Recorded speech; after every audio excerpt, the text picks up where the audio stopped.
new guys on the ballot and old guys on the ballot, and I will hand it off for our first presentation. 3 minutes on the clock to Jeff Schlegel and Eugene Robinson.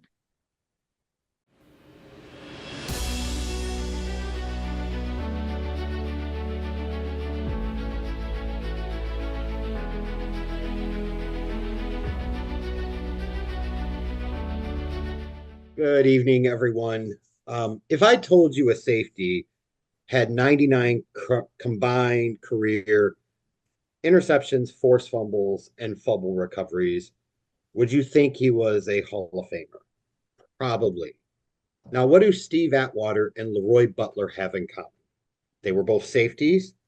They both are in the Pro Football Hall of Fame. And that's their combined totals in those categories across 348 career games. Now, what if I told you a safety, just one, had 94 career combined interceptions, forced fumbles, and fumble recoveries in 98 fewer games? You'd probably say, wow, that sounds like a no doubt Hall of Famer.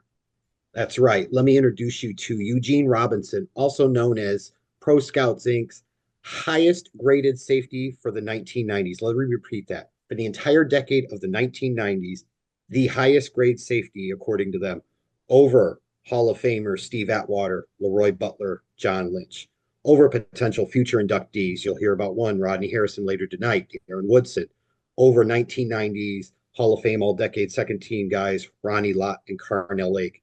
It was Eugene Robinson, amongst all of those notable big-time safeties, that was graded the best. I know his career is mostly remembered for being on some anonymous, mostly Seahawks teams and one bad Super Bowl performance, but I think it's really important we put his greatness into perspective. The year before he got to Green Bay, so this is 1995, their defense was 14th in total yards, 21st in passing yards allowed, 30th in turnovers forced. When they traded for him, he comes in 1996. Only other notable change in the starting lineup on that defense was Santana Dotson, who had like 5.5 sacks. So in a down year for Reggie White, I think this is key. Bringing in Eugene Robinson that first year, the Packers finished first in fewest points allowed, first in fewest total yards allowed, first in fewest passing yards allowed, third in turnovers. Robinson led the team in interceptions with 6. And oh, by the way, the Packers got over the hump, made it to the Super Bowl and won it. And they made it back the next year when he was still an impact starter in 97. He goes to the Falcons in 98.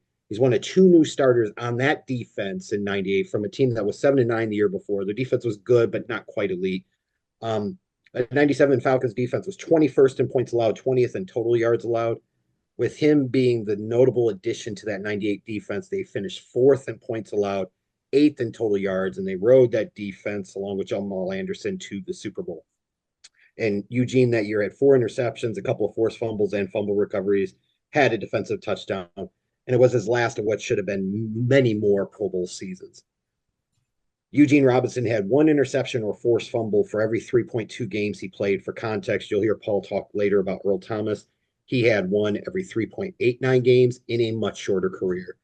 We've done great to show respect for Eugene by doing what the real Hall of Fame hasn't, by making him a finalist in our process. I say now's the time where we do justice by giving him the recognition his career frankly demands, by inducting Eugene Robinson into our 2025 Hall of Fame class. I thank you. That was excellent. Thank you, Jeff. And